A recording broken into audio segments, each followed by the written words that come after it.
Hello and welcome to another video by Rick Miracle Me in my series Freemasonry and Satanism.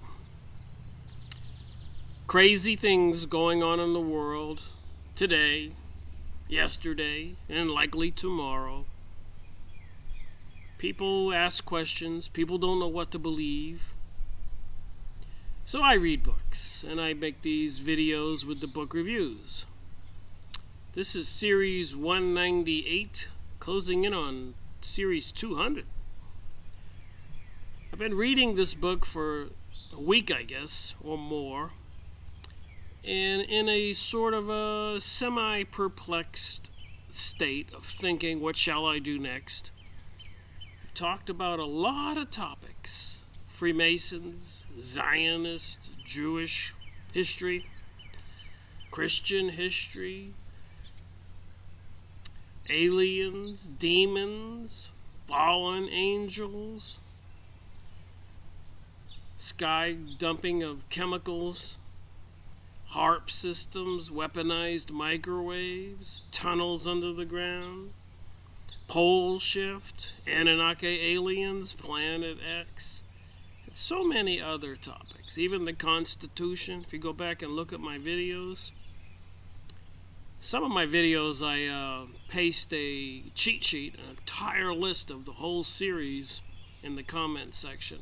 I'll try to remember to do that on this video, so you can print it out and watch videos on the topics that concern you or interest you.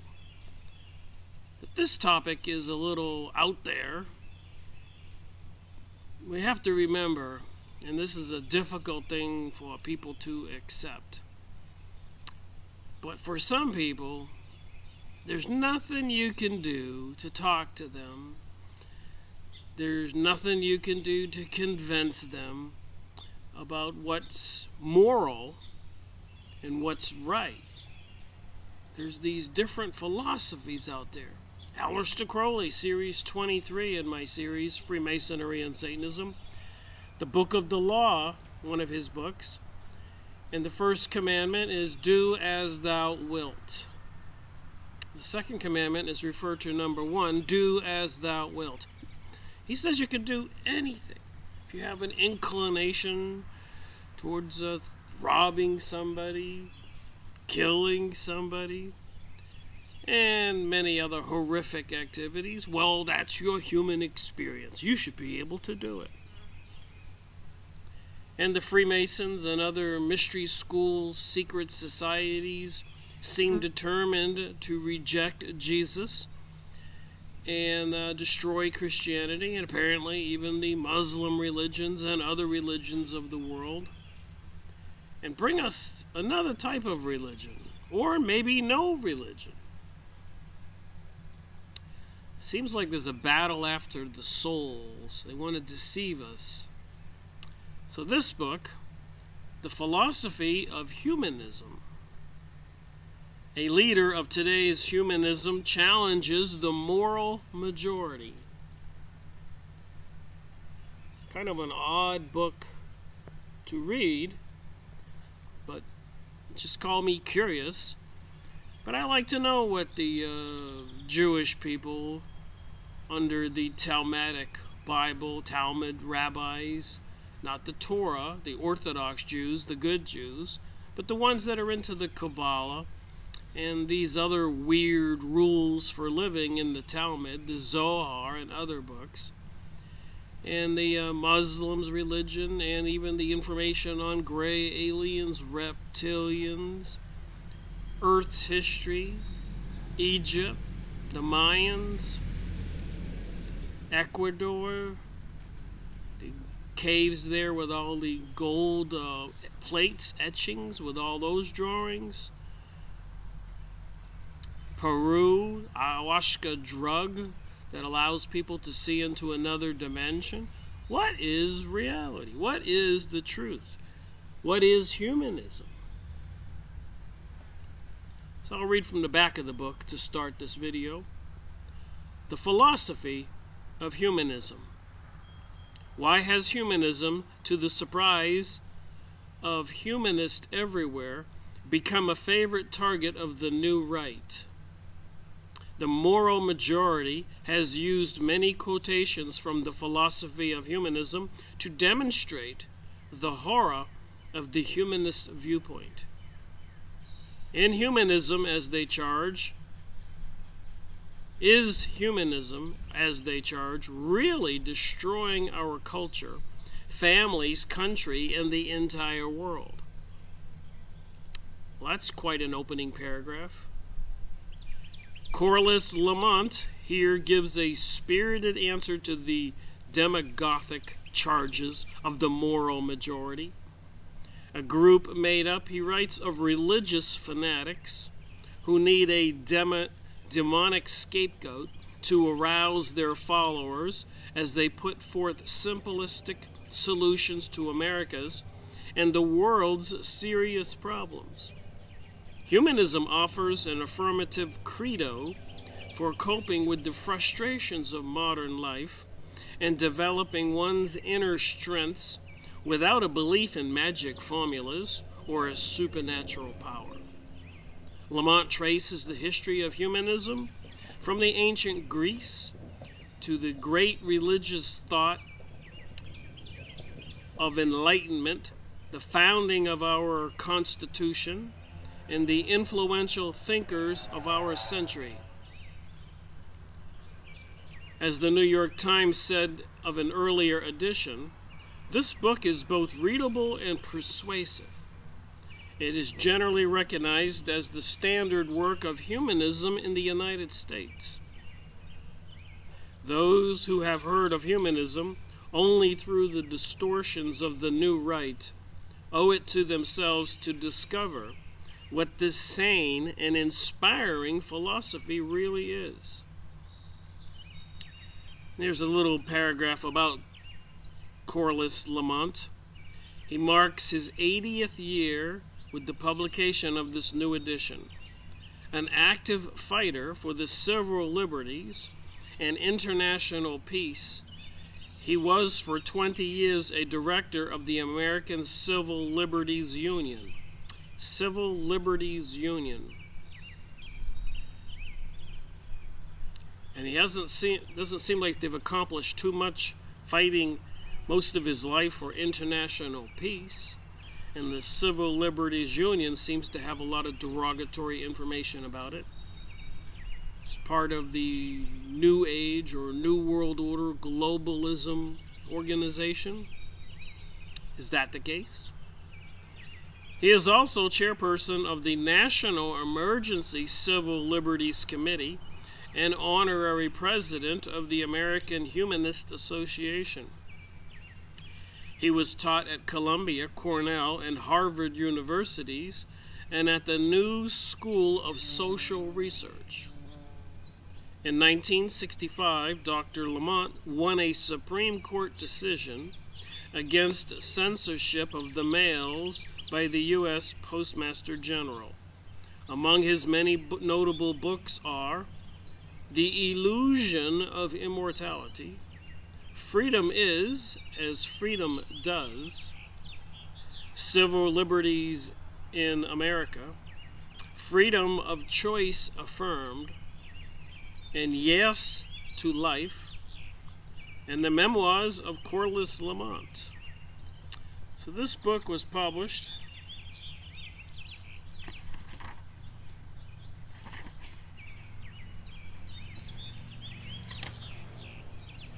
in 1985.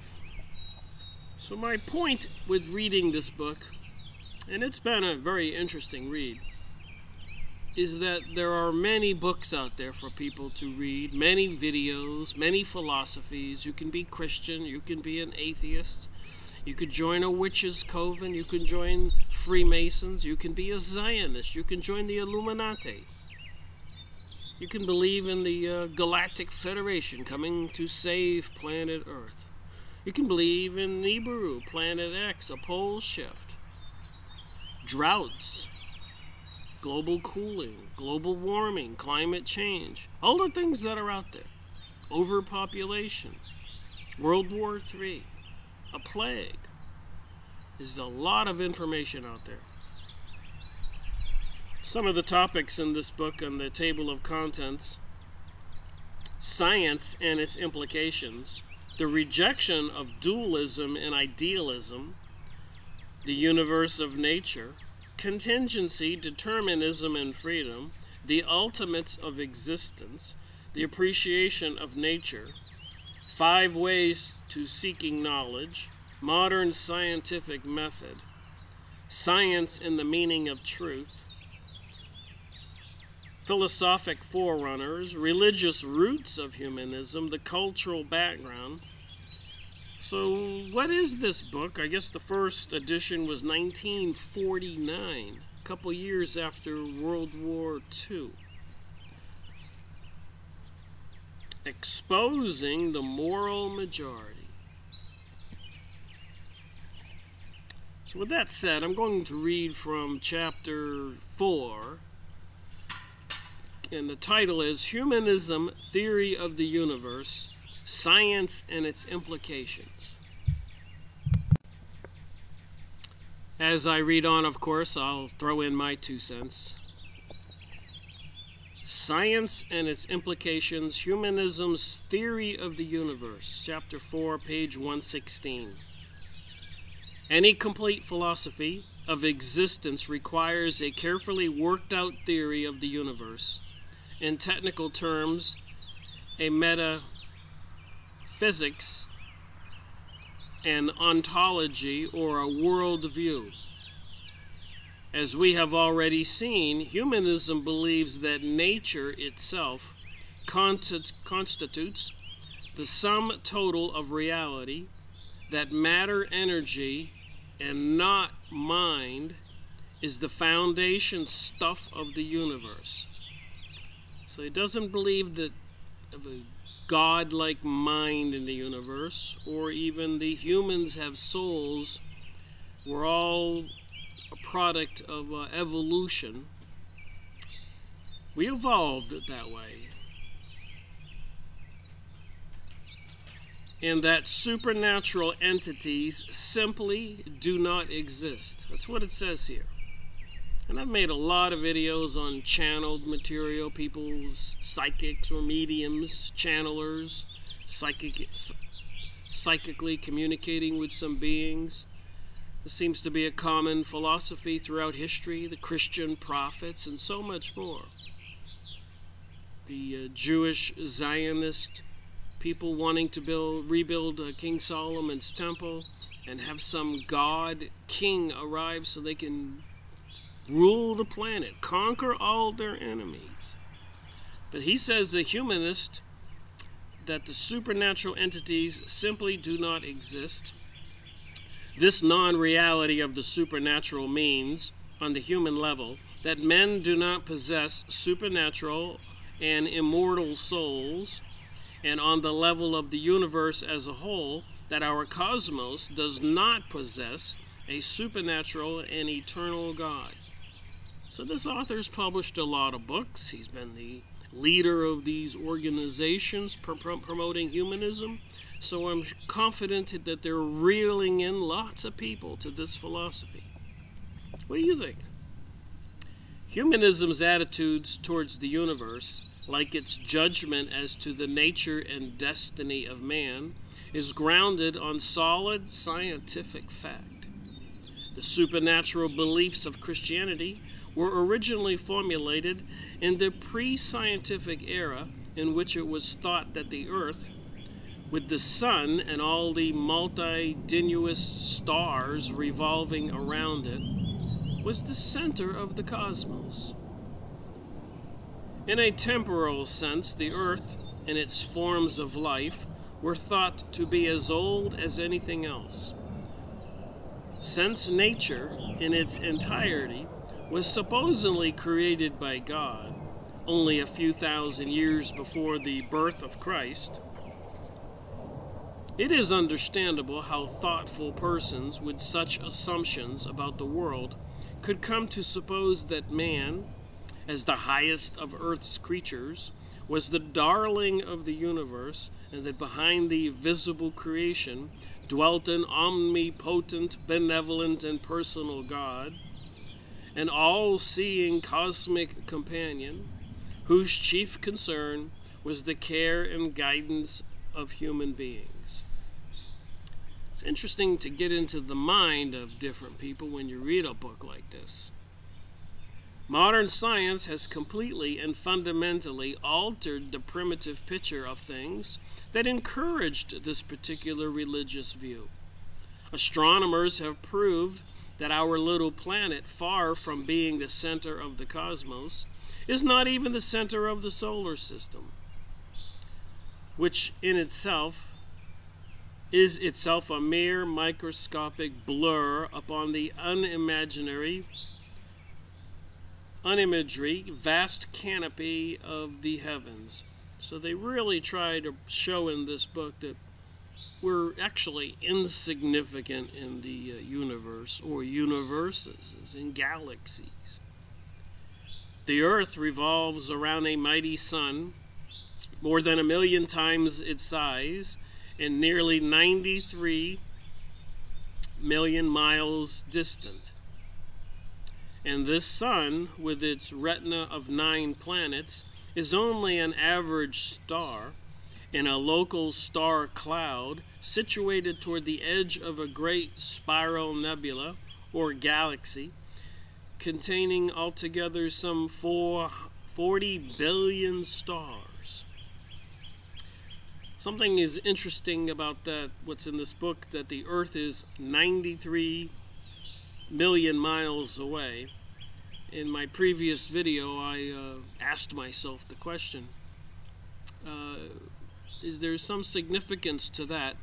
So I calculated the distance to the sun, and using pi and the formula you can look up on the internet, I calculated the distance it takes the Earth to go around the sun,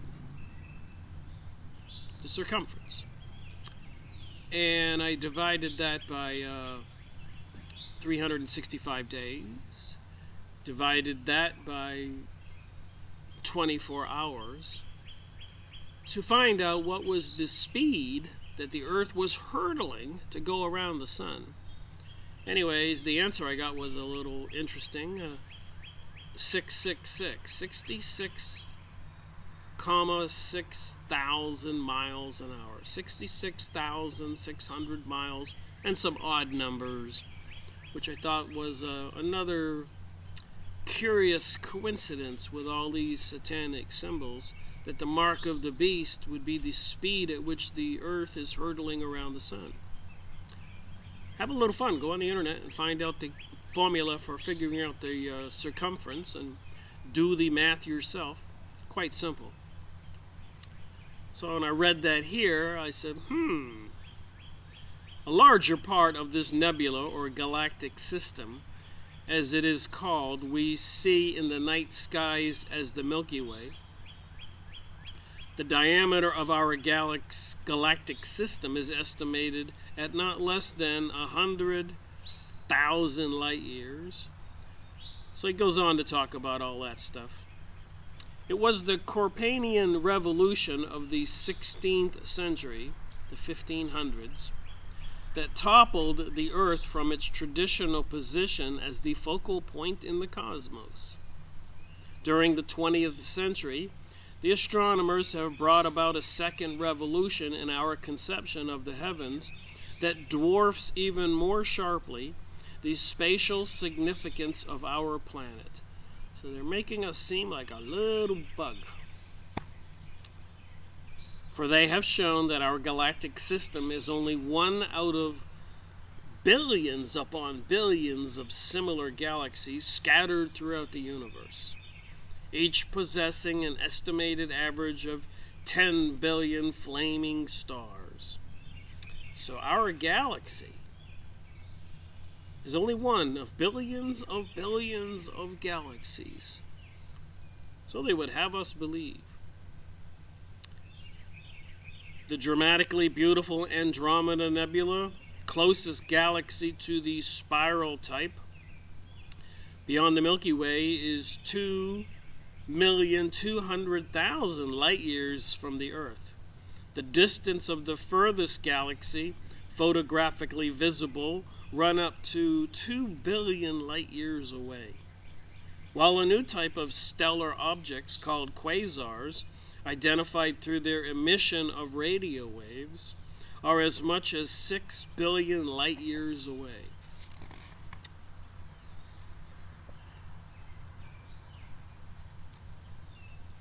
Or 60 gazillion terrestrial miles.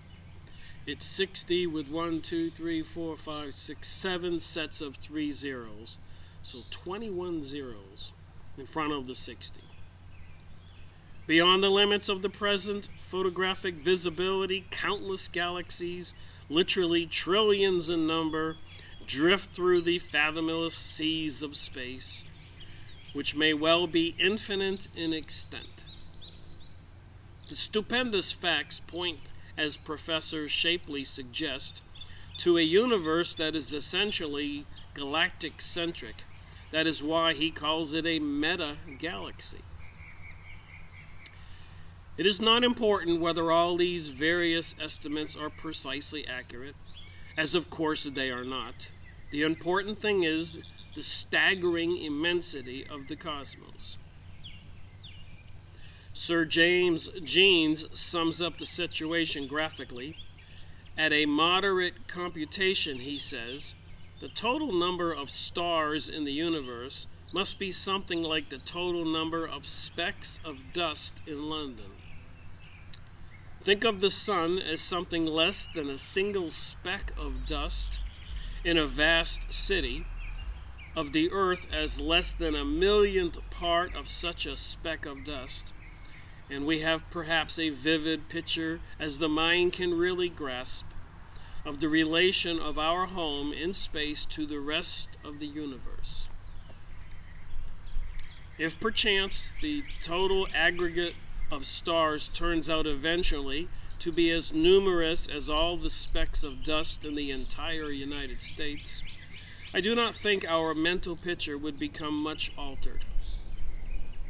The time spans of this cosmos in which we live are equally impressive. The average star, as for example our own sun, is probably about 5 trillion years old. And what infinities of time had no doubt passed before the present array of nebulae made their appearances in the heavens. Competent geologists now put the age of the earth at not less than 4 billion years. Biologists estimate that living forms have been in existence on our planet anywhere from 1 billion to 3 billion years. While a generally accepted figure for the age of man, including the direct predecessors of Homo sapiens, is still in doubt, we know that it is at least 1 million years, the age of man. This is to be compared with the assertion of theologians well into the 19th century that a supernatural creation of man had taken place some 6,000 years previous. I think a lot of us acknowledge the fact, even in the Bible, there was a great flood, Noah's flood. And if you've been watching my videos, even with the Hopi Indians and other native peoples all over the planet, they have documented history of a cataclysmic event on Earth. And even with the Hopis, that some kind of preparations were made so some peoples could survive. Then, of course, there's the conversation about Atlantis sinking and the history of that situation.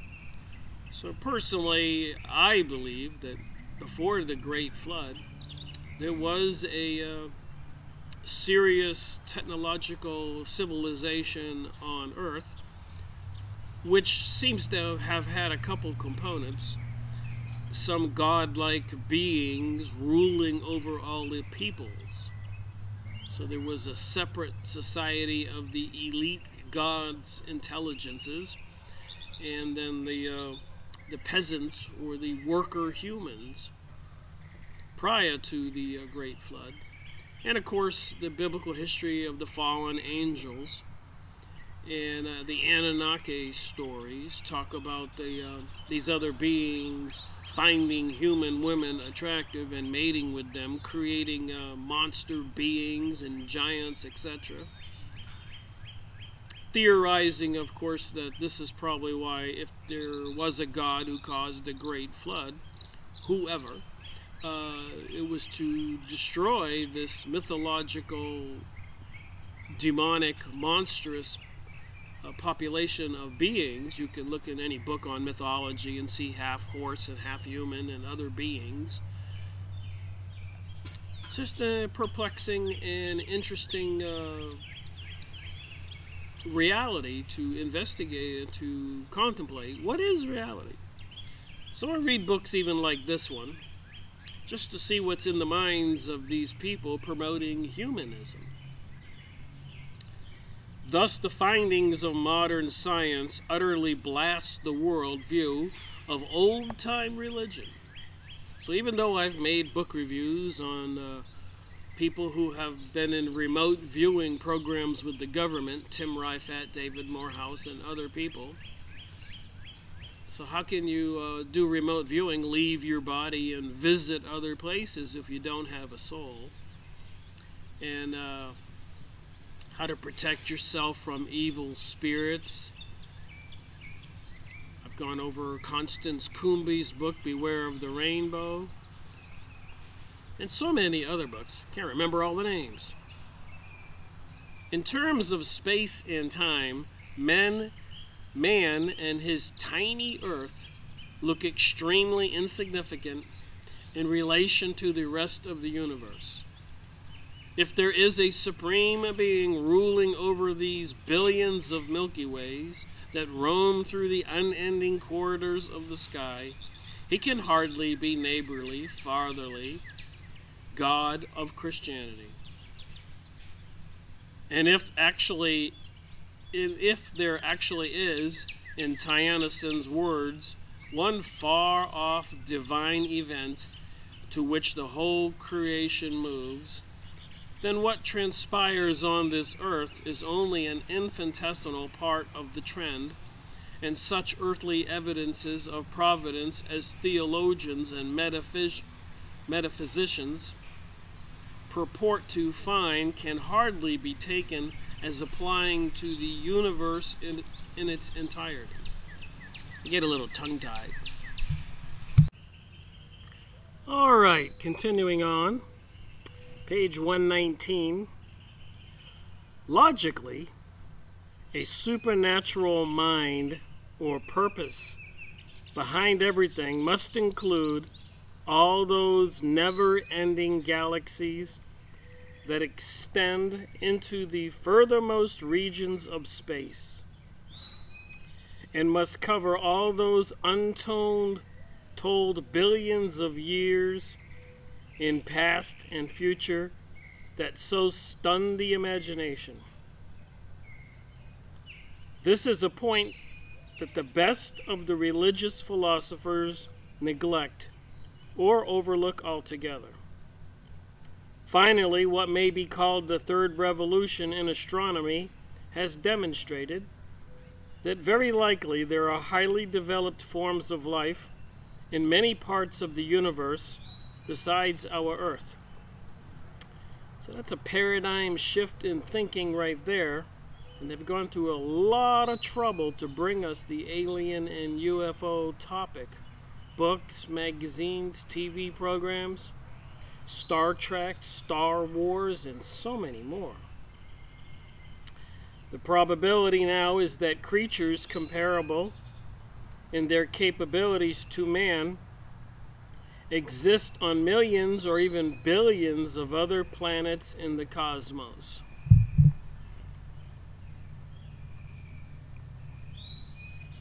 Well, I've got some interesting information I've got to share. I've learned it recently.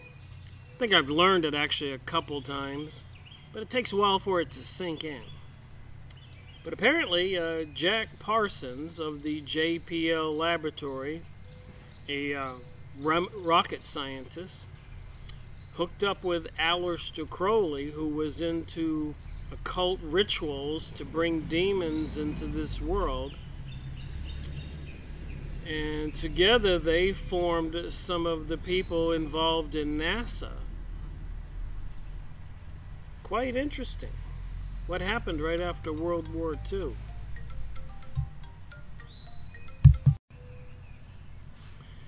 Makes me wonder if they planned all this. With Darwinism and then, of course, the UFOs and aliens. It says in this book, this deals another blow to the traditional assumption that a compassionate God looks upon the human race as his primary concern.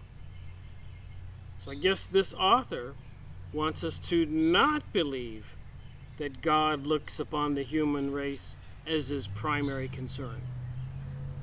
The scientific data we have considering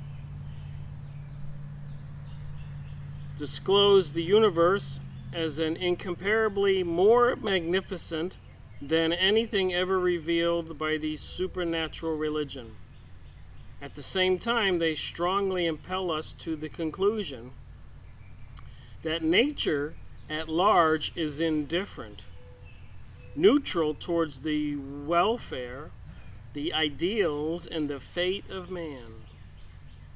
They also suggest that our very imperfect race of men creatures may be scarcely important or worthy enough to warrant immortality.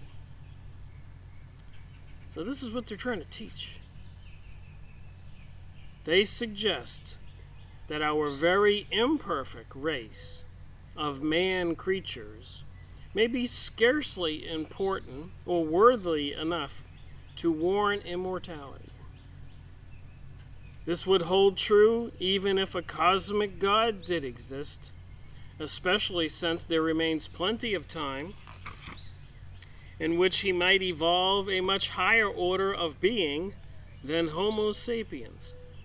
So this is a lot of the conversation about some new humans, some super people, this paradigm shift. Genetic engineering, maybe? My earlier conclusions about the development of mind and the unity of the personality and bodily weighting affect the problem of God's existence. If mind gradually evolved, our mind, over hundreds of millions of years upon this planet, and if it is inextricably bound up with the complex and delicate adjusted kind of physical structure represented by the body and the brain of man, then it appears conclusive that mind can exist elsewhere only if it has an intricate material base. But the God of traditional religions is a supernatural, spiritual being existing prior to and independent of matter. His mind is not dependent on physical structure, having created out of the void in the first instance every bit of matter there is. So playing with the idea of creation, denying God. In any case, we cannot conceive how there could possibly be a physical structure, a cosmic cortex, competent to sustain a divine mind functioning over the entire vast realm of space and time, and busying itself with every last detail, such as man and the earth, throughout the infinite empire of nature. So they're saying if there was a God, he wouldn't have the time or the patience to deal with all the last details of mankind. Latter-day theologians have claimed that the general theory of biological evolution proves the presence of God working upon and within nature. But the evolutionary upsurge that has culminated in man shows little sign of divine purpose or prevision. So here I am reading this book. I'll get back to reading it. But I had to ask myself, who is this Corliss Lamont? Is he a Jewish person? Is he into the Kabbalah, into witchcraft? A member of the Freemasons, Illuminati? Who is he? I got some surprising answers. So I went on the internet, plugged in his name, Corliss Lamont, and I found the Wikipedia site.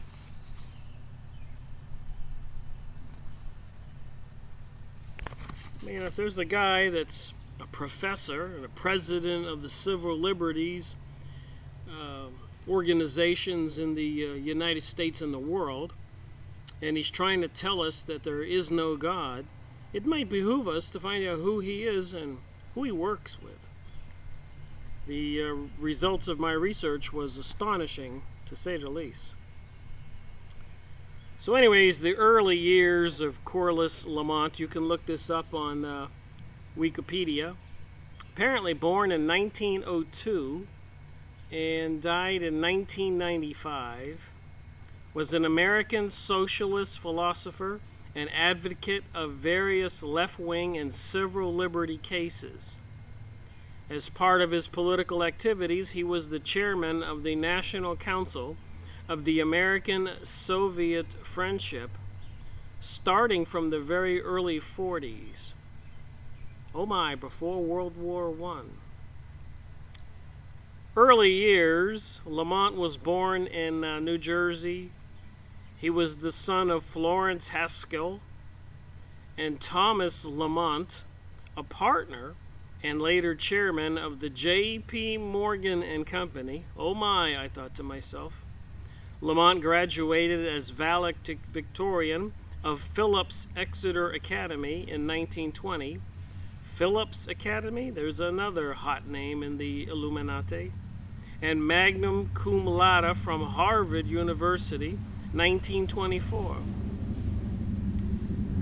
The principles that animated his life were first evidenced at Harvard, where he attacked university clubs as snobbery. In 1924, he did graduate work at New College University at Oxford, where he roomed with Julius Huxley, who was a writer of some interesting books with Aldous Huxley and H.G. Wells and some of the other people predicting gloom and doom for mankind, like 1984, the New World Order books. The next year, Lamont began graduate studies at the Columbia University, where he studied under John Dewey. In 1928, he became a philosophy instructor there. He received his Ph.D. in philosophy in 1932 from Columbia. So this is way before World War II. In the 1930s, Lamont became a radical in the 1930s, moved by the Great Depression. He wrote a book about the Soviet Union and praised what he saw there. So you got to understand the times, and the 1930s was after the Russian Revolution in 1917, where for the next 10 or 15 years, over 100 million Christians and other good people were slaughtered in Russia. The Bolshevik Jewish Revolution. 25 million admitted in a Jewish popular newspaper. So he was active in these communist fronts after World War I. So he talks about Russia. The people are better dressed, food is good, plentiful, and everyone seems confident, happy, and full of spirit. Meanwhile, here in the USA and a good portion of the world, they were bringing about a Great Depression. Lest we forget, the Illuminati Rothschilds controlled the banking systems and much other economic controls almost around the entire world. He became critical of the Soviets over time, but always thought their achievement in transforming a feudal society remarkable, even as he attacked its treatment of political dissent and lack of civil liberties. Lamont's political views were Marxist and socialist for much of his life. So what do you get when you mix Marxism with socialism? You get communism. You get globalism. You get the New World Order. When you try to destroy the belief in God, the Ten Commandments, Christianity, religion, even the Islamic people's religion, you get the New Age material, channeled information from some beings from the other side. And I've been watching more videos on that. I'll be getting out more videos about what these channelers are saying. It takes a long time to study this stuff and try to get a handle on what they're really saying. Lamont was a one-time chairman of the Friends of the Soviet Union. Lamont began his 30 years as a director of the American Civil Liberties Union. In 1932, in 1934, he was arrested while on a picket line in Jersey City, New Jersey, part of a long battle between labor and civil rights activities, and Frank Hague as the city's mayor. Lamont later wrote that he learned more about the American legal system in one day than in 1 year at Harvard Law School. In 1936, Lamont helped found and subsidize a magazine, The Marxist Quality. So the man who wrote the book,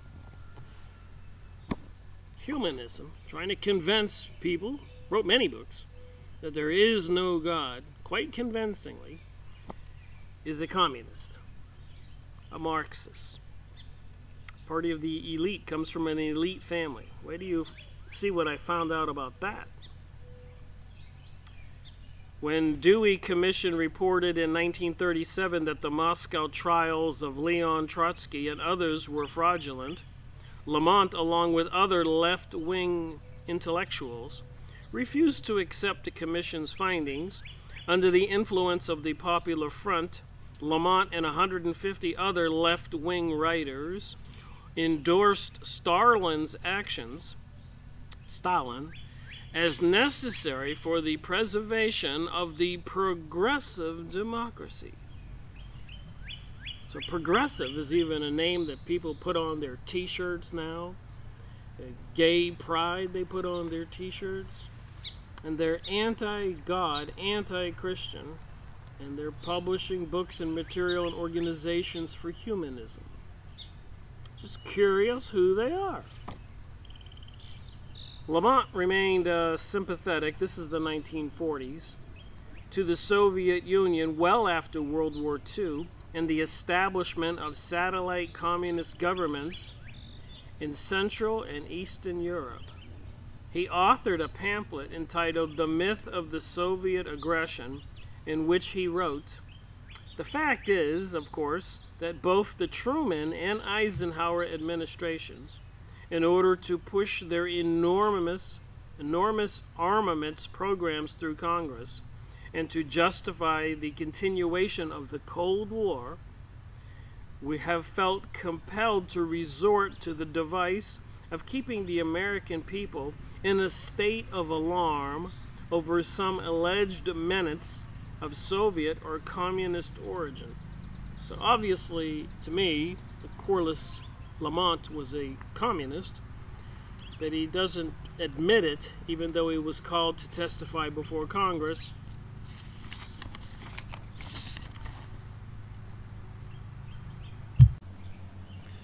All right, continuing on. It's Thursday today. I had to quit making the video yesterday. Too many lawnmowers were running their engines all around me. Couldn't hear myself think, never mind make a video.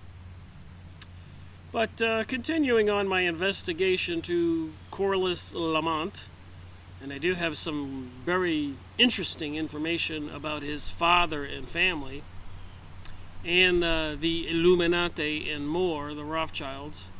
But let me finish this synopsis on Corliss Lamont from Wikipedia. So I'm jumping now into the 1950s. Lamont ran for the U.S. Senate from New York in 1952 on the American Labor ticket. He received 104,000 votes and lost to the Republican Irving Ives.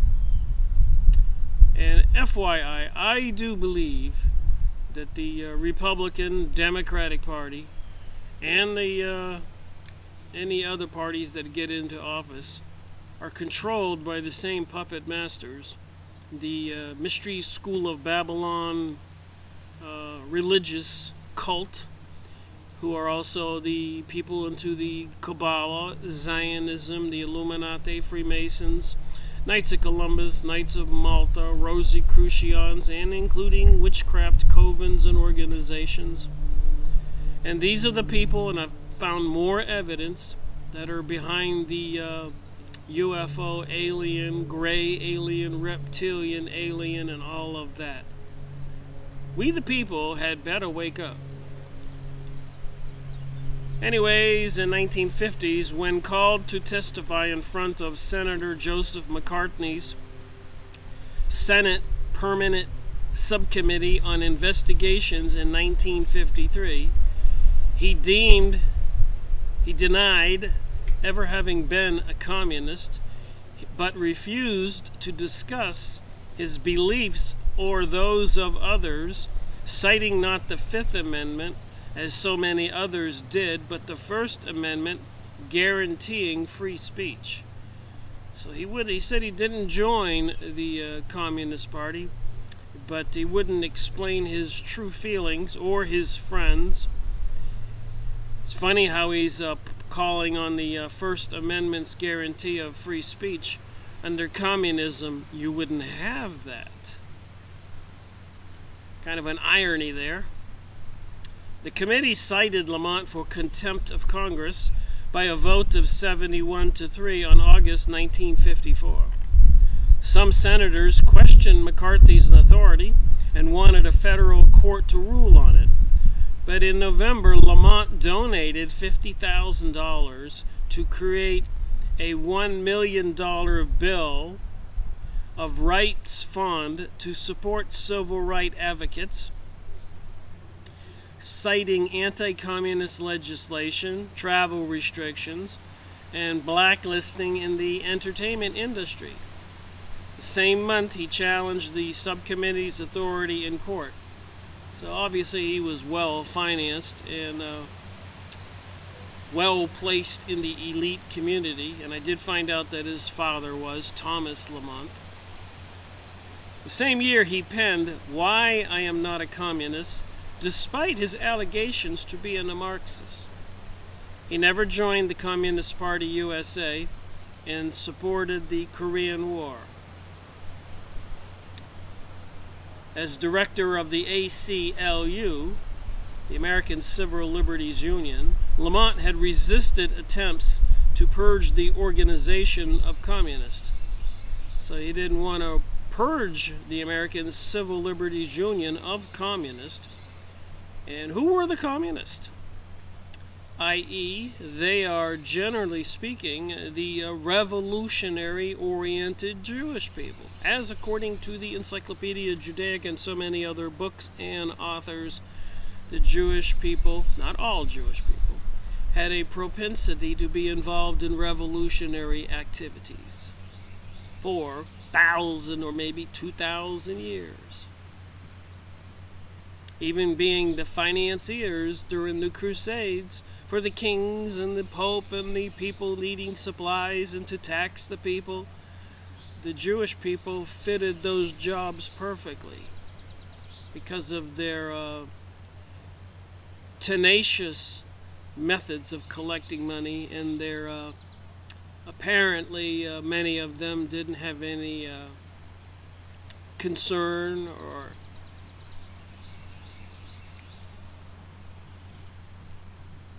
love for other people, empathy. They didn't have any empathy.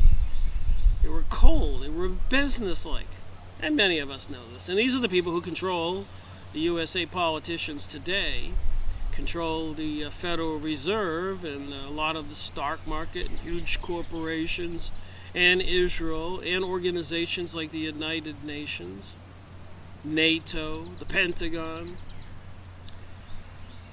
We've got something to look forward to in the future when they bring about their World War III or some super event to bring about martial law, crashing the economy. I don't know, a plague or terrorism. It's just going to go on and on and on until we the people wake up. In 1951 and 1957, he was denied a passport by the State Department, which considered his application incomplete because he refused to answer a question about membership in the Communist Party. He sued the State Department in 1957, seeking a hearing on its action. He obtained his passport in 1958, following a Supreme Court decision in another case. In 1959, Lamont became an enthusiastic supporter of Fidel Castro and his revolutionary government in Cuba. So we guess we can say he was communist. Don't have to speculate. He became an enthusiastic supporter of Fidel Castro and his revolutionary government in Cuba. And I'm sure that was just another chess game piece. Cuba in the chess game for this global order, deceiving us.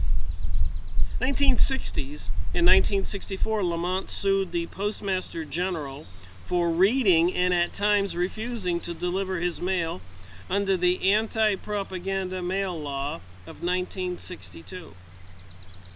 So this communist, Marxist-oriented man favoring communist revolution in Cuba is using American laws to further pursue their agendas.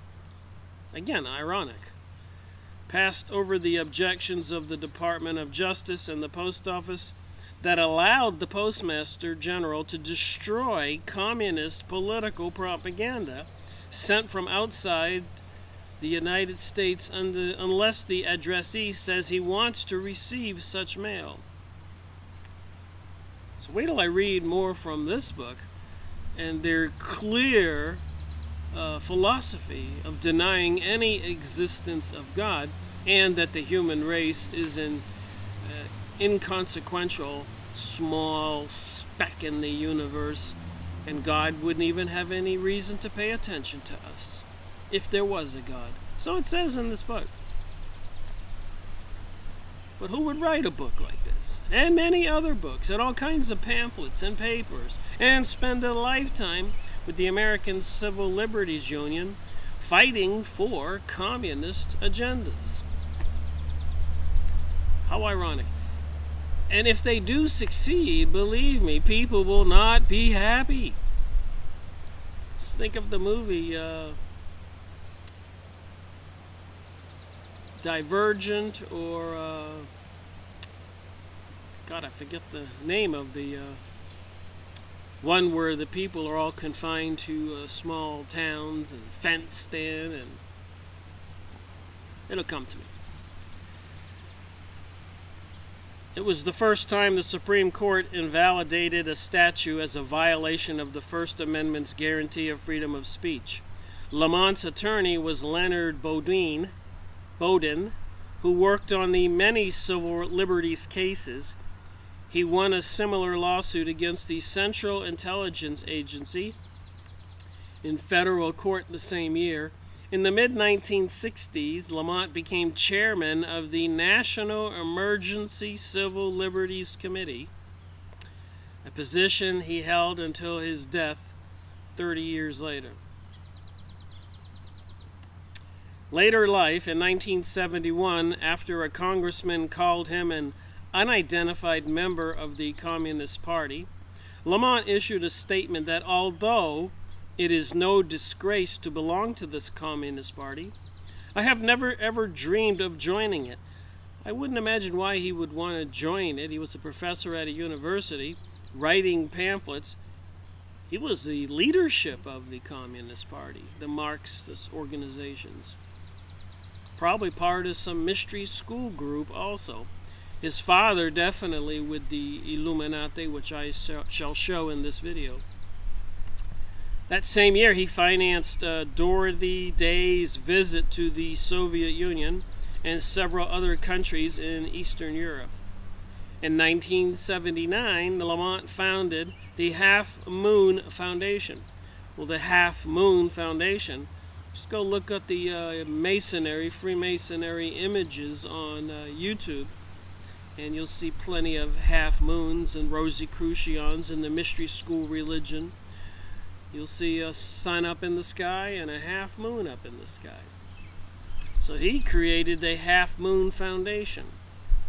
The Half Moon Foundation was a 501, a nonprofit obviously, incorporated in the state of New York. The formation was formed to promote enduring international peace,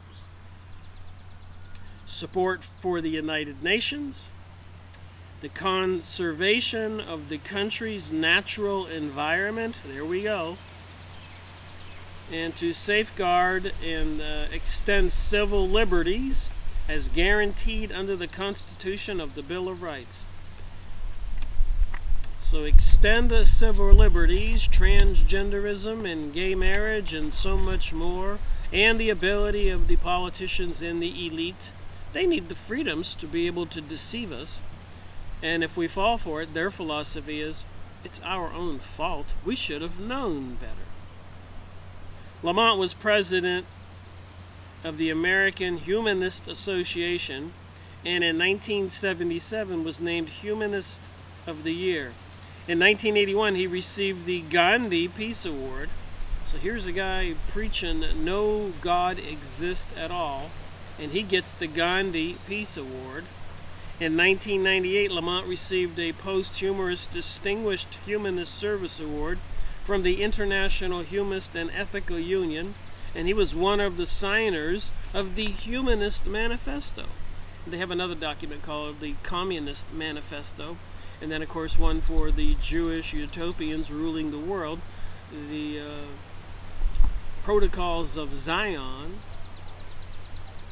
and of course one during the 1800s, I believe it was, a courier for the Freemasons was hit by lightning on his horse, delivering some packages or mail, and when the police inspected his packages, they found the Freemasons Manifesto, which is similar to the Communist Manifesto, which is similar to probably the Humanist Manifesto, which is similar to the Protocols of Zion, the Jewish Utopian Manifesto. Legacy. Following the death of his parents, Lamont became a philanthropist.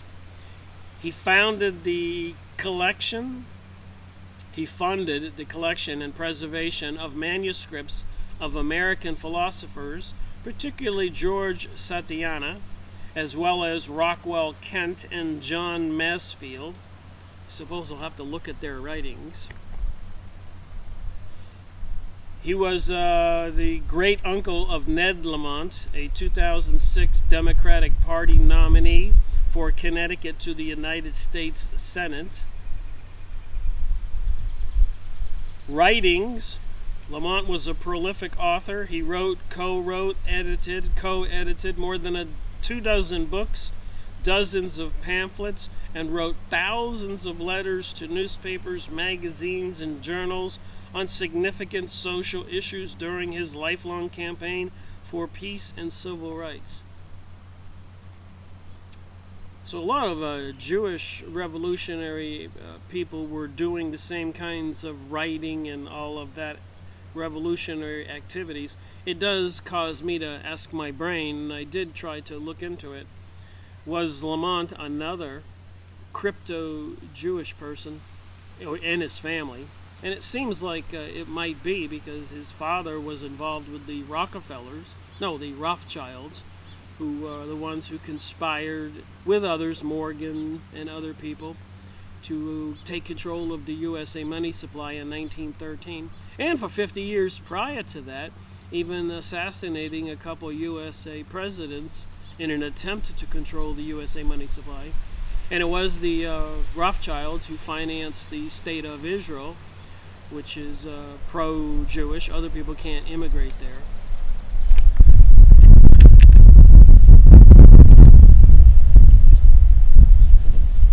In 1935, he published The Illusion of Immortality. So you just have to kind of see the books they publish and who they are and connect the dots.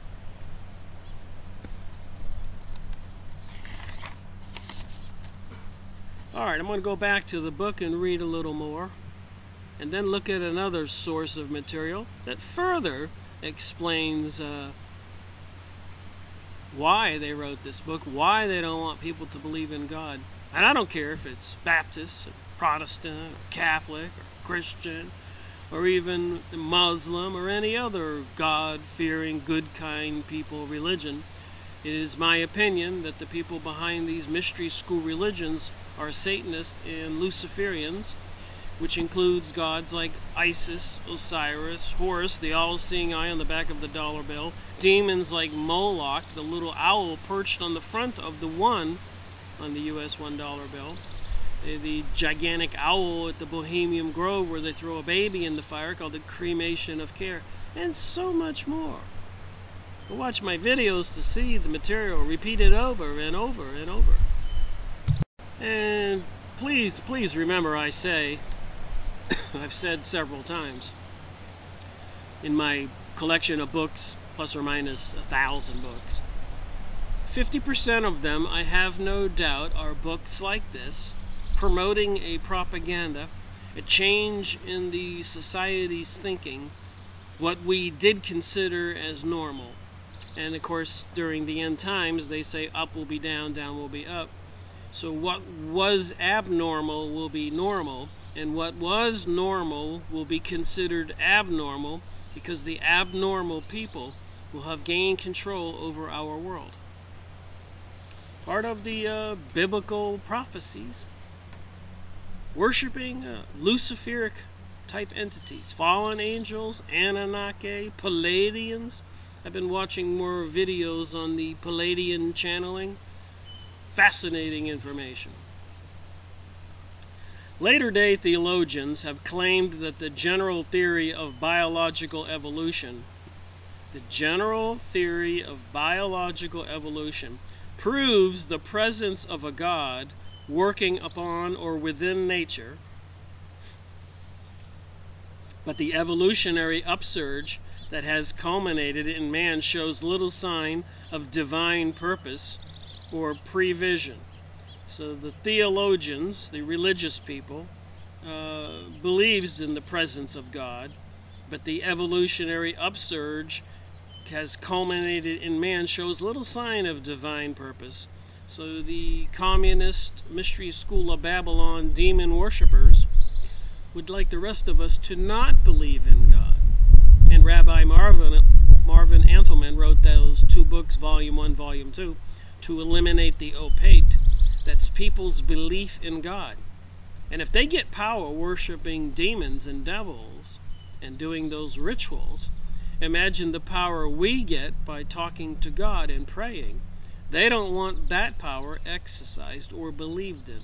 That is their arch enemy. My opinion, since doing my research, that's what it seems to be. There's a big battle going on. The processes of natural selection and survival of the fittest, with the many mutations that occur over hundreds of millions of years, adequately account for the origin and development of the species. Though admittingly biologists have not yet discovered precisely how organic forms evolved from the inanimate matter, this gap in knowledge can hardly be taken as proof of a guiding force. The existence of deity cannot properly be deduced from any temporary ignorance of nature's ways. So these people worshiping demons don't want you to know that the demons exist. Although they sacrifice people and do other satanic religious rituals all the time, including sacrificing children or sex with children or sexual orgies.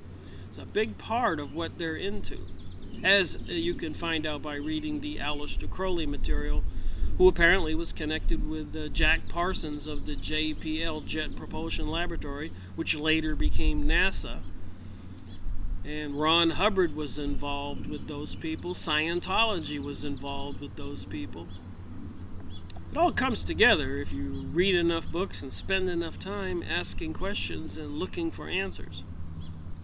Of course, the scientific concept of evolution, broadly interpreted as applying not only to living forms, but also to the Earth as a material body, the solar system, and the endless stars and galaxies, effectively negates the old religious idea of a divine creation of the whole universe.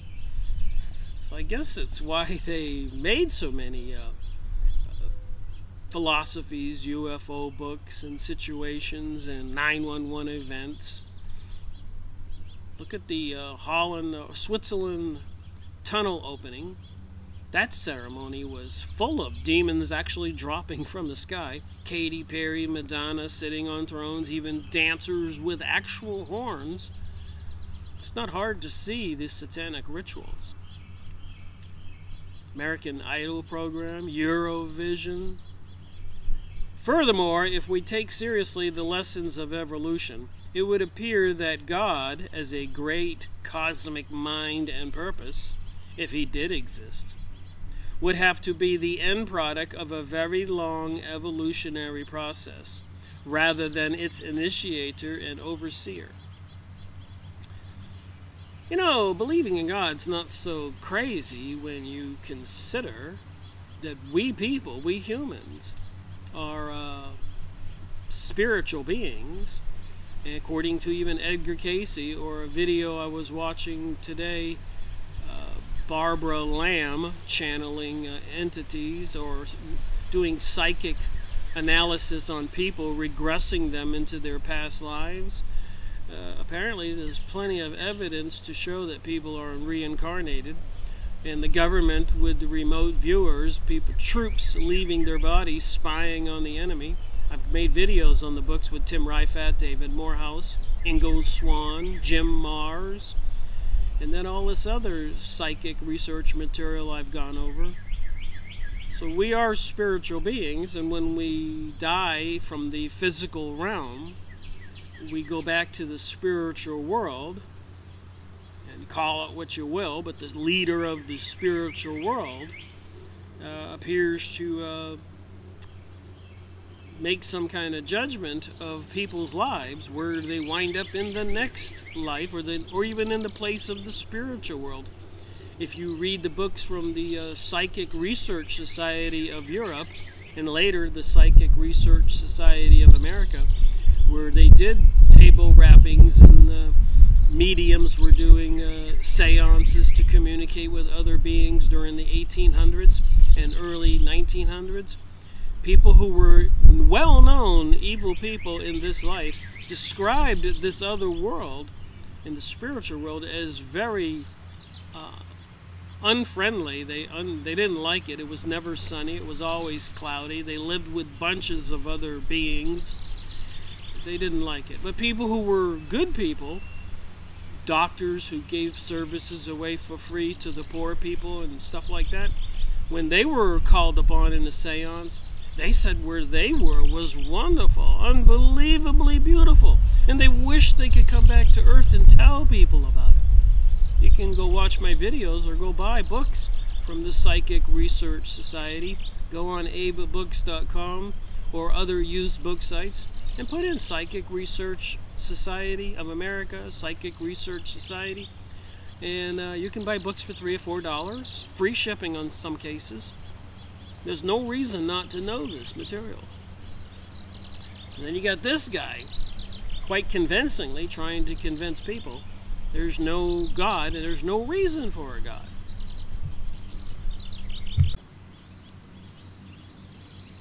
Scientific progress in physics and chemistry, though having less obvious and spectacular consequences for religion and theism than the ideas I have been discussing, is of profound significance to the humanist philosophy. To those sciences we owe the radical transformation in the accepted view of matter so long looked upon as something base, uncreative, and inert. It may be helpful to review some of the elementary facts.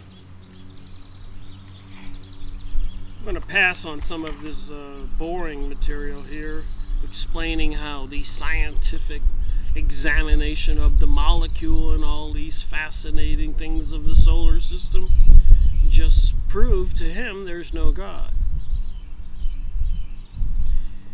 Moving on to page 122.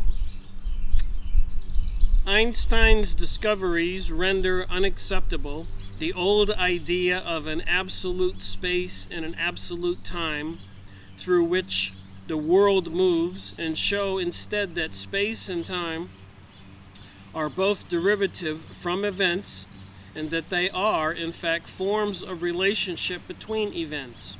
Professor Stellers is right. Time is but another term for a sequence of events. Time is change. Time is in the world, and not the world in time. Moving on, there is nothing subjective, as some commenters have thought, about relativity, since it establishes the velocity of light as an absolute standard of reference and sets up a general law that puts all measurements of time and space on an entirely objective basis. It is significant that Dr. Einstein called himself a humanist. So you think the people who are into the Kabbalah are humanist? Witchcraft organizations, are they humanist? Do they believe in the demons they worship? The Freemasons, the Lucifer? Why do the Jews of Israel, not all Jews, why do they want to rebuild King Solomon's temple, which was built to house the Ark of the Covenant, and apparently that box with the cherubim on top housed some kind of spiritual entity who could come out, like in the Indiana Jones movie, and start killing all the people around it? Just saying. You have to put all this material in context. Taking into consideration all of these scientific developments, we realize that matter, even at its most elementary level, is a thing of the most tremendous dynamism, complexity, versatility, and potentiality. And I agree with that. It no longer seems mysterious that life and finally human beings should have arisen out of such an altogether remarkable stuff. I disagree with that. Even scientists agree that when looking at the DNA and even the human body and animals and the tree life, there was some kind of intelligence design. But this author doesn't point that out. They don't want people to know the truth, is my opinion. Moreover, science has found that matter energy is absolutely indestructible and eternal. This point is summed up in what is known as the law of conservation of mass. Thus, creative matter needs no ultimate theistic power to sustain it. So he says creative matter doesn't need any God to sustain it. No prime mover, as with Aristotle, to set it in motion and keep it active. No divine principle to impregnate it, with the capability of flowering, as in the whirling nebula containing billions of stars, as a warming and light-giving sun, or as a fertile planet that produces all the wondrous forms of life, and at their apex, man and his indomitable mind. So what is it? Go watch them on YouTube. And UFO entities, Barbara Lamb, and so many others. Videos that I've made on UFO and alien books, abductions and all of that. Do these beings walk through walls? Can they be summoned, as Stephen Greer explains and shows in his videos and tours that he invites people on, to do mantras at parks and beaches to call forth entities. So what, do these entities exist but not God? Is God of the spiritual world? Obviously, that would be the case. And apparently, humanity was created. I consider this reality, this living in the flesh, with the apple tree and peach tree behind me, and the wind, as you can see. I think this whole reality is a gift. But somebody wants to destroy it. I think that's part of the goal of me making these videos in the series Freemasonry and Satanism, is to identify who the destroyers are and why they want to destroy it. And all the deceptions.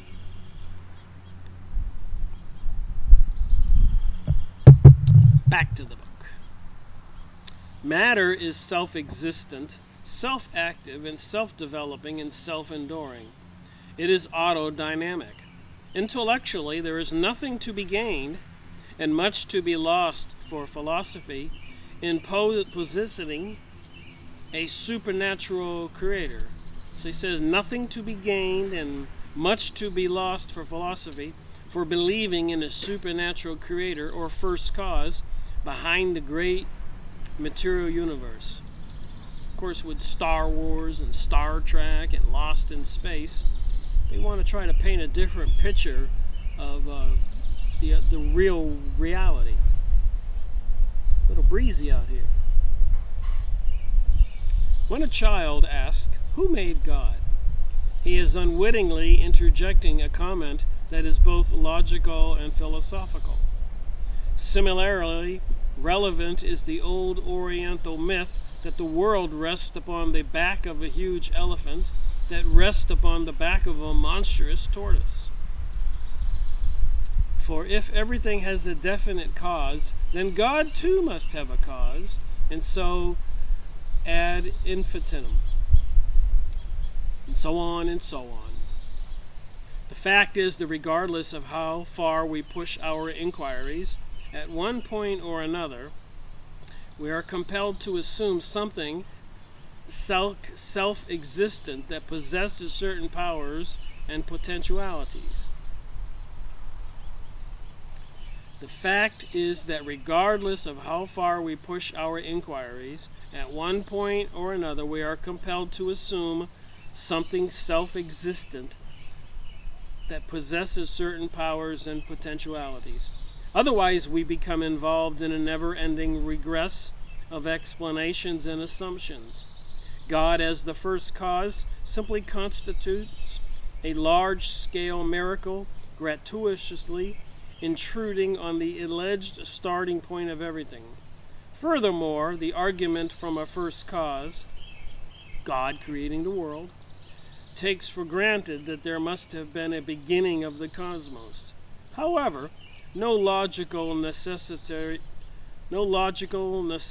forces us to the conclusion that there was a beginning in time, and indeed it would seem more sensible to accept Aristotle's opinion that the universe is eternal.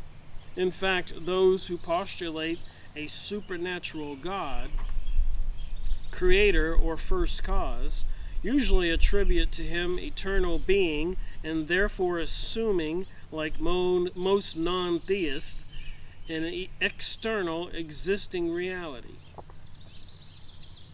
Many persons consider the universe mysterious because they can get no satisfactory answer as to the why of everything.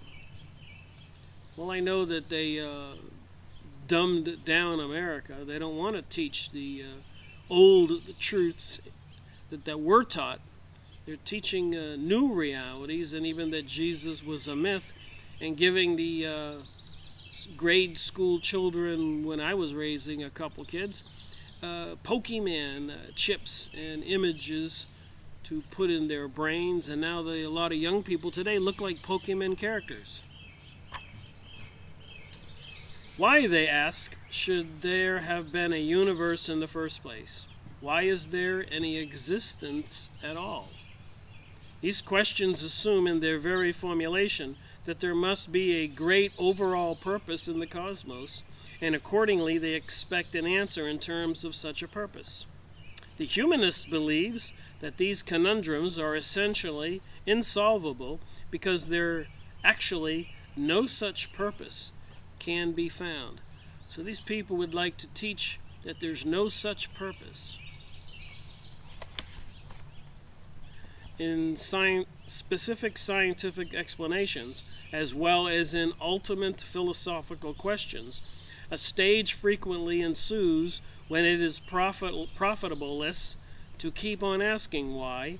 At such a juncture, we have to say, things are simply constructed this way or behave that way.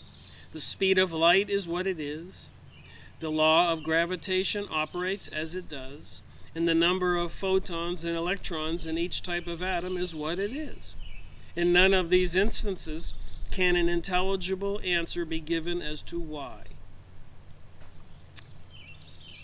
So some entity created the material world. And according to a lot of, this is me talking, not the book, according to a lot of famous people of the past, even like Nikola Tesla, and many others, who were psychic when they were children, whose parents were usually in the church religious, i.e. they were praying, and somehow that environment caused some kind of communication with the divine world. And like Nikola Tesla, he said, why, don't think I am such a genius. I am having dreams and visions and seeing beings and hearing things.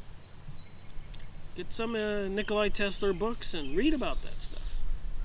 And I found out by researching other scientists and famous people that it was not uncommon for these people to be psychic and have communication, like the shamans from all over the world.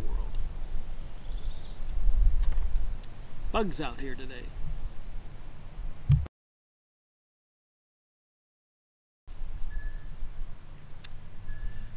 In science, as well as in the philosophy, then we eventually hit rock bottom in the pursuit of certain inquiries.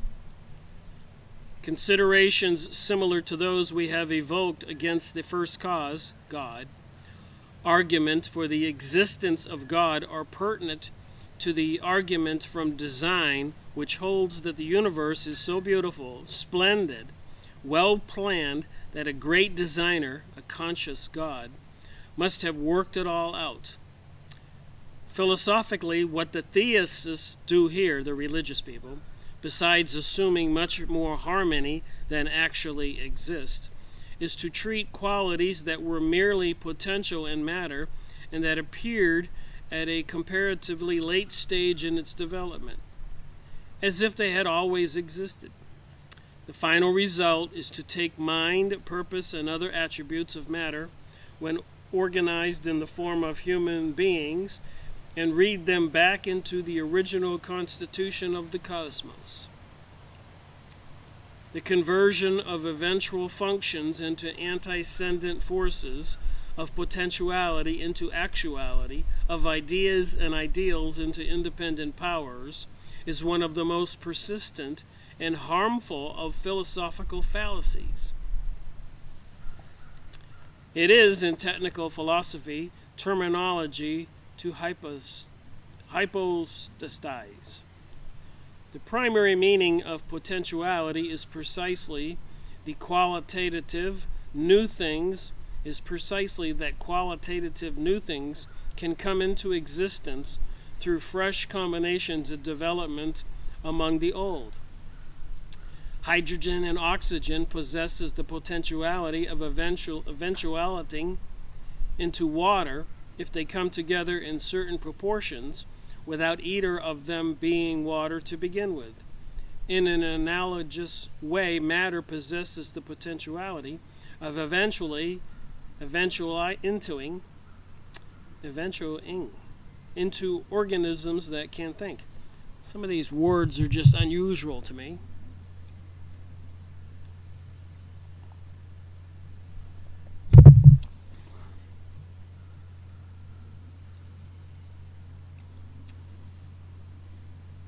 Without mind having existed in the first place as an attribute of matter or of a divine thinker behind matter, The ordinary theist, religious person, view insisting that many of the most striking qualities that emerge in matter were already in God implies an unacceptable curtailment of genuine novelty in the world.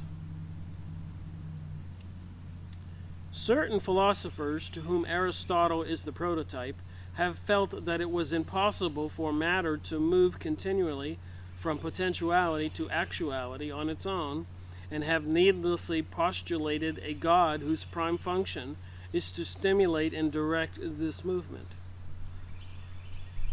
In the 20th century, we may take as an example Professor Alfred North Whitehead, who defines God as the principle of concreation. This God determines in each case that which is to become concrete reality. Out of the infinite number of possibilities, he selects those that are actualized, concretized, as specified objects or events. Matter, of course, requires no such divine aid in its natural unfolding. And Dr. Whitehead's God of concretion is as superfluous as the carrying of coals to Newcastle. The modern metaphysics of the philosopher-statesman Jan Christian Smuts, one-time premier of the Union of South Africa, repeats some of these same eras. Mr. Smuts developed a philosophy he called holism, the central feature of which is an alleged whole-making tendency running through nature, with the wholes becoming homogeneous, more complex and higher from the standpoint of value. Smuts says that we cannot account for evolution without this whole-making tendency as a principle of explanation. It is his God. Again, we see holism, the common mistake. We see in holism the common mistake of taking away from the many-sided, infinitely productive matter the credit that belongs to it, imposing within it a special power from out of the blue. So they're trying to argue the case here that the universe was just created on its own, and the infinite possibilities, and that's what created the world we see today, one of many infinite ways the world could have turned out, without a God, without a conscience, without a creator. This discussion leads us to further examination of the very important law of parsimony, which demands that any scientific explanation be based on the fewest assumptions necessary to account for all the facts involved.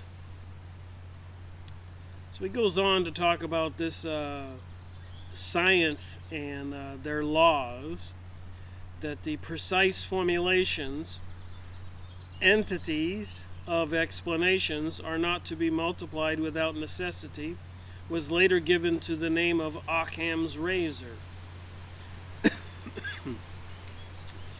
In 1687, Isaac Newton expressed the same idea when he wrote in his great book Principia, "Nature does nothing in vain, and more is in vain when less will serve, for nature is pleased with simplicity, and affects not the pomp of superflourish causes." This fundamental law of simplicity of hypothesis has been a paramount intellectual tool in the advance of science.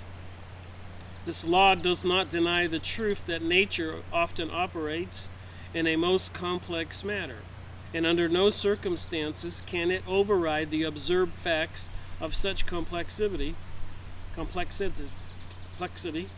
as for instance in the organization of the human body. So he's agreeing here in this book that the human body is of such complexity that it is amazing.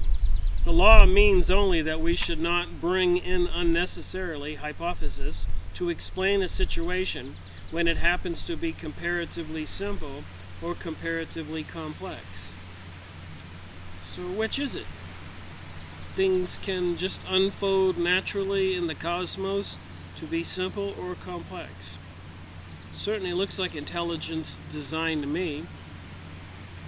I mean, think about it. Here we are, humans, and then you have monkeys and deer and bears, and then you have the foods for humans and monkeys and deer, like apples and bears and honey and bees and plants and pollination. It would be hard to me to explain reality without contemplating intelligent design and purpose. And with all the research I've done, the evidence of a spiritual world seems pretty convincing to me. It's like the wind is cranking up. Another neat creation of God, if God created all of this. Or is it just nature that controls Earth's atmosphere and gives us the 4 seasons? What about the old saying, don't mess with Mother Nature?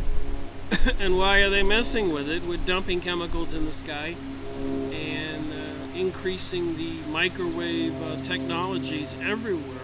Apparently they're going to have these microwave towers every single mile within every community, permeating our bodies and everything we do. That's messing with Mother Nature. That ought to change some things. The principle of parsimony expresses negatively the scientific rule that every hypothesis must meet the requirements of affirmative empirical proof before being accepted.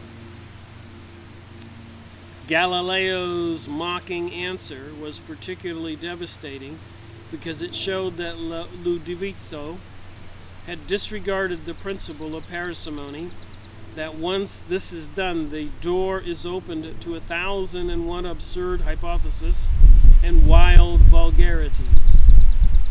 Applying this law to the question of divinity, of a divine being, we can see that it rules out the superfluous, rules out as superfluous. Some words I have trouble with, if you haven't noticed. And some days I have more trouble than others. The hypothesis of a supernatural God as creator, or first cause as prime mover of the universe. It eliminates the God of monotheism as an explanation of the behavior of our vast cosmos, just as it eliminates the hundreds upon hundreds of more limited gods of animism and polytheism, including all those attractive and picturesque deities of ancient Greece and Rome, as an explanation of natural phenomena. In the same way, the law of parsimony makes a supernatural soul for the universe at large as unnecessary and unsound. So in the same way, the law of parsimony, that means everything has to be reduced to something very simple by science, makes a supernatural soul, God, for the universe at large as unnecessary and unsound, scientifically and philosophically, as a supernatural soul for each individual man and woman and animal. Again and again in the history of thought, specific scientific causes have displaced supernatural causes in man's understanding of the phenomena formerly shrouded in mystery. And the extension of the scientific law in general to realm after realm in the modern times has made it harder and harder to conceive what God would do, even if he did exist.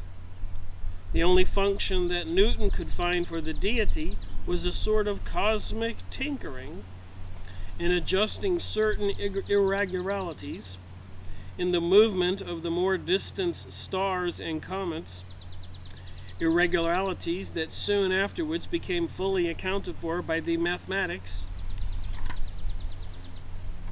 and astronomers. As I have shown, Newton's fellow deist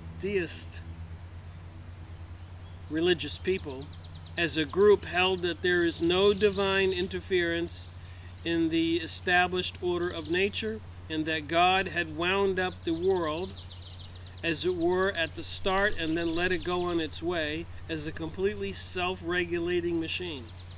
So Newton and his fellow deist religious people, as a group, that they said that there was no divine interference in the established order of nature, and that God had wound up the world, as it were, at the start. So they said God created the world and then walked away from it, and then let it go its own way as a completely self-regulating machine. So I could go on, and I've been reading and reading, and it's just a big, thick book of 100 and 300 pages of scientific and other kinds of proofs that there is no God and that we're insignificant specks in the universe, etc., etc. And of course we know with the philosophy of the globalist and the New World Order people that there is a problem of overpopulation and a problem of not enough resources to go around.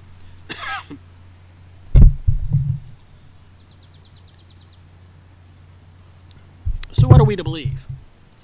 So I asked myself, who is Corliss Lamont? I found out his father was Thomas Lamont. So I went to Fritz Springmeier's book, The Bloodlines of the Illuminati, and I looked up Lamont, and I found 4 or 5 references which I will show. This is an invaluable resource. Has all the Illuminati members, Freemasonic organization. You can see here, index of bloodlines to the Illuminati. You can go watch some Fritz Springmeier videos. So let me just read a couple of these and see that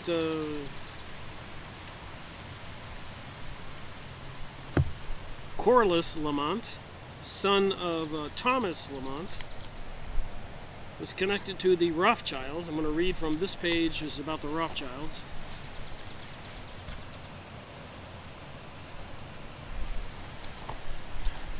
J.P. Morgan died in 1913, page 267, Bloodlines of the Illuminati. His son, Harvard-educated J.P. Morgan, one of the people involved in the conspiracy to take control of the USA money supply, took over the most conspiratorial writers.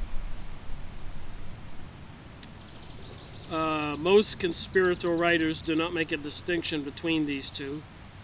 So you got his son, Harvard-educated J.P. Morgan Jr. and J.P. Morgan Sr.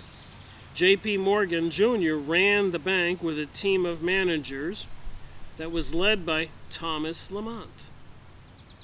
Morgan Jr. was, like his father, a power-hungry international banker.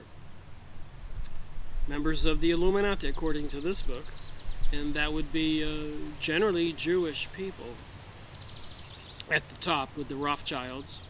And in front of the Rothschilds' mansion is a gigantic pool with all kinds of serpents in it, statues.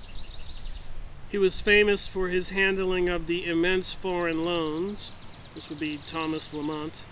Most importantly, J.P. Morgan Jr. appears to have followed in the footsteps of the former heads of the House of Morgan working with the Rothschilds. So that was page 267. Page 308.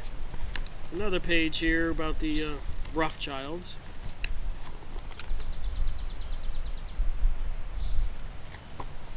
Mentions Thomas Lamont, Corliss Lamont's father. Lord J. Rothschilds is another Bilderberger. He left the New Mexico, I guess it's NM, Rothschild business in 1980. I don't know what the NM means. He and Eric de Rothschilds have been prominent Rothschilds in recent years.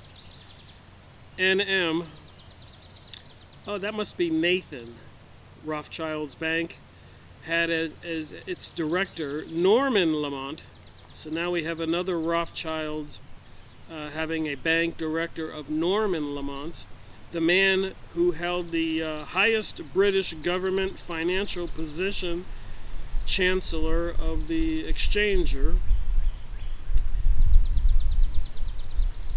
Baron Guy de Rothschild, head of the French house, is an Antichrist lineage.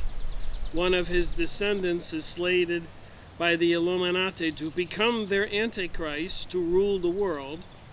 So this is Norman Lamont, man running one of their banks.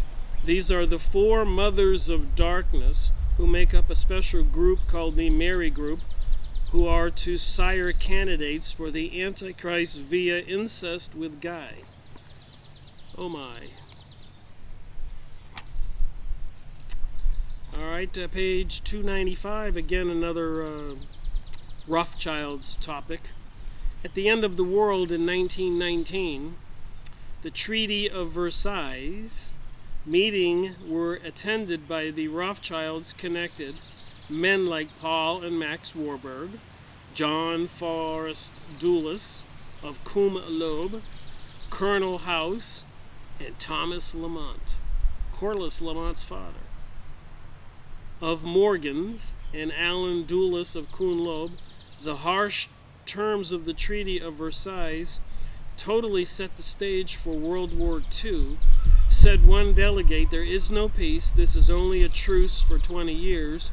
And sure enough, in 1939, the Second World War started.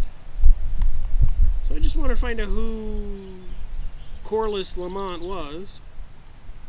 And I'm quite convinced. It says here on the page 478, Thomas Lamont, partner, J.P. Morgan and Company, Brothers, was an important communist. So Thomas Lamont's father was an important communist.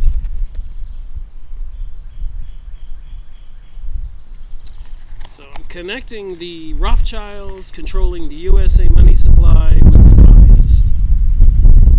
And the communists and the Illuminati, which control the Freemasons, are connected with the Theosophist Society, which all declare that Lucifer is their deity. And he goes by other names: Isis, Osiris, Horus, Moloch, Ra, Malduk, Thoth. Let's see, is that the only one? So I certainly connected the information to find out who Corliss Lamont was, who he was the son of, and who his father worked for, and the Antichrist organizations they belong to, according to this book and others. I think I found some other material. If you watch David Wilcock, Corey Good, and many other videos on YouTube, they talk about the elites being rounded up and the organizations being dismantled. Don't believe it. There's a press release that came out in October 2017. Please go look this up.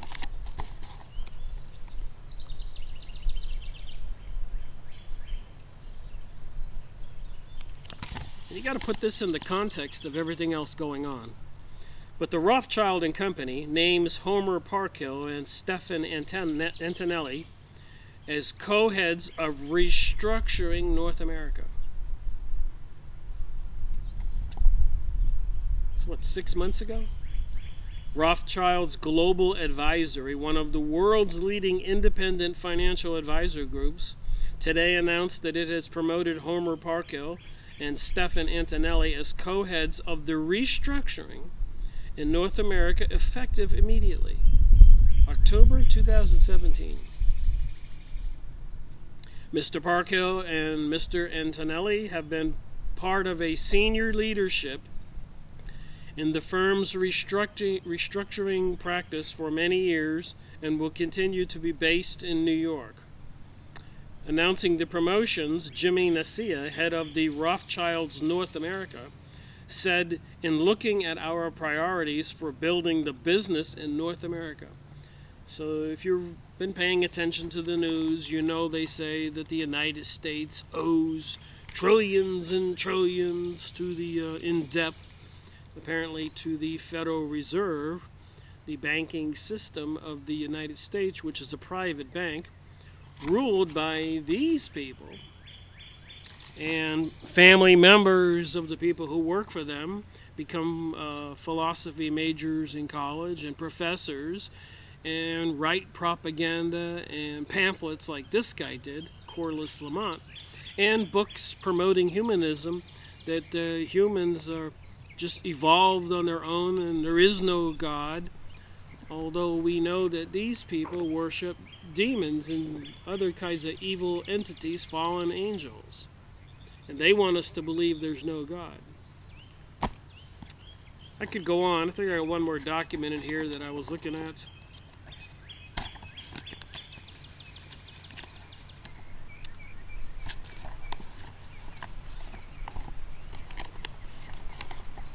There was another page here.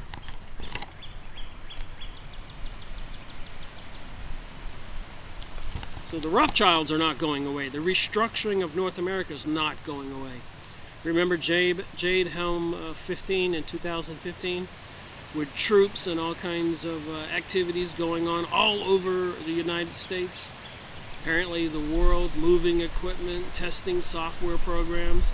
And then the spy system is online, artificial intelligence, HARP systems, weather control, 5G network, weaponizing microwaves, monitoring, knowing everything we do.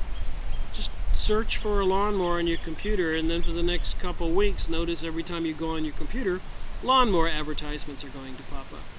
And it seems like even if you say it on the phone or send an email about a lawnmower that you want one, the same things are happening. The predictive programming is working. They know what they're doing and they know what we think. And they write books about humanism where there's no God, while on the other hand they do satanic, demonic rituals. Rothschilds and Company names Homer Parkhill and Stephan Antonelli as co-heads of restructuring North America. So there's plenty of pages you can find on this. We got 2 different documents. There were thousands of results. So what are they going to do to restructure America? And they don't, obviously, if we're to believe them, they don't believe that there is a God. And they do believe that we humans are insignificant. We don't matter to God. And they do, according to the research I've been doing, they are focused on a depopulation program. They are overwhelmingly concerned that there are too many people and not enough resources. They want to bring us globalism. And I just saw another document I have to talk about yesterday.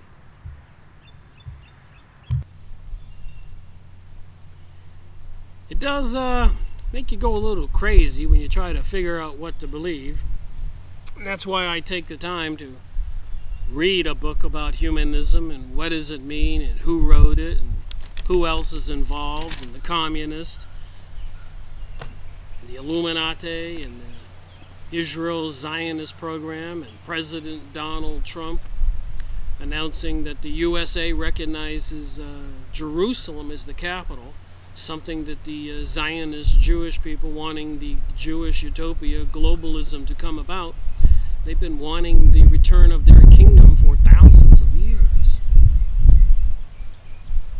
And then I'm listening to Barbara Lamb on her video. Please go look her up on the YouTube, talking about that she's been made aware of alien and humans mixing, creating hybrid creatures.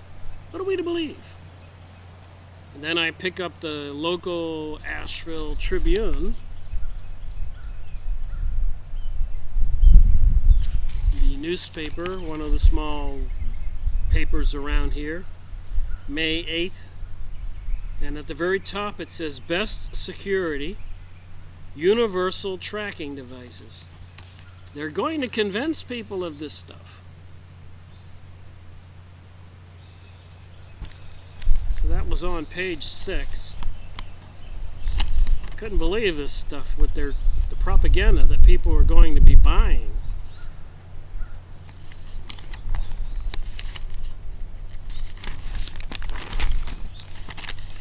Alright, the best security. Universal tracking devices. I kid you not.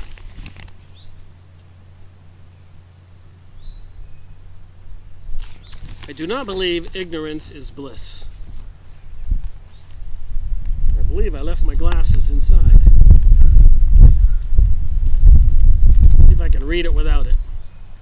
There has been some paranoia about the yellow stars appearing on the new driver's license. I just got a new driver's license, and yes, indeed, there was a yellow star on it. Apparently, I opted out of having a federal ID. At the last regular meeting of the county commissioners, a public relations officer for the State Department of the Motor Vehicles explained changes to the state driver's licenses. Following the September 11th attacks, which apparently Israel had a hand in, Webster Tarpley's book, 911 Synthetic Terror, Judy Wood's book, and so many others, and YouTube videos, implicates Israel and these elites, the Illuminati, in 911 for numerous purposes to bring about this global order. But they're basing these universal tracking devices on the 911 event that they caused, in my opinion. Based on recommendations of the 911 Commission, the Real ID Act became law in 2005. Since then, the federal government has been rolling back deadlines for the implementation by states. Compliance costs for the rollout running into the millions of dollars.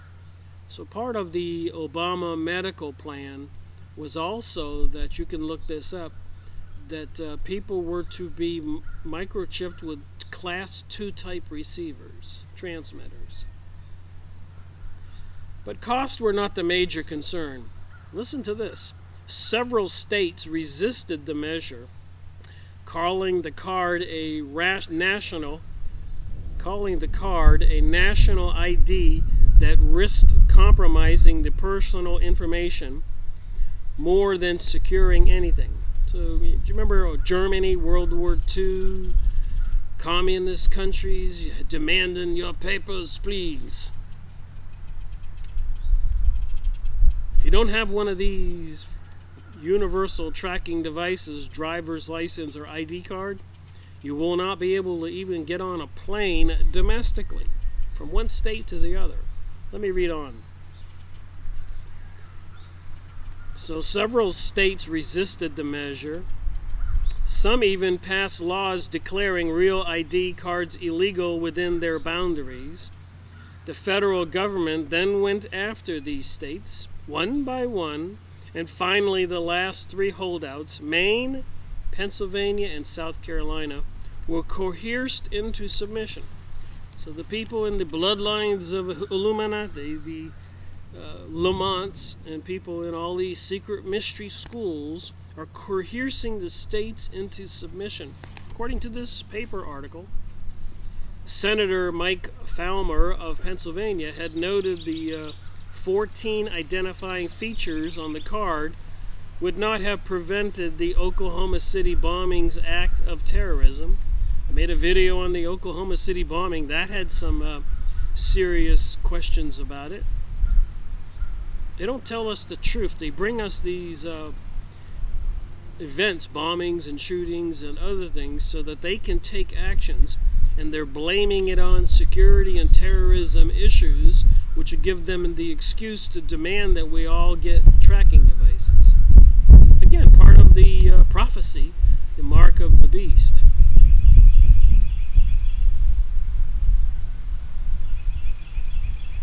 Maine's Secretary of State Matthew Dunlap said of the cards, "You might as well just repeal the Fourth Amendment," and the ACLU took a stance that the federal government should be affirming citizens' rights to come and go rather than intruding on them.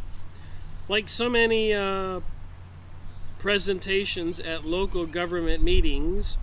Bethel's didn't present pros and cons, even though some of the pros definitely raised questions and sounded alarms. As fascist as the national ID sounds, the Cato Institute James Harper has pointed out these cards meet all the criteria. They're used for ID, they're nationally uniform, and they're legally and practically required. Bethel said the state began issuing real ID cards in May last year. Then they will be required for access to federal buildings, domestic commercial flights, military bases. So there you have it. Reality. Making sure that everybody has a card that's some kind of transmitter receiver, and then they're putting cell phone towers on every single mile. And if you don't have your card on you, you can't do anything. You're probably going to be arrested. Show me your papers, please. And these are the people who apparently are into humanism, so they say. They're actually into demonism, as I seem to understand it. Anyways, thank you for watching my video. Rick Miracle reporting.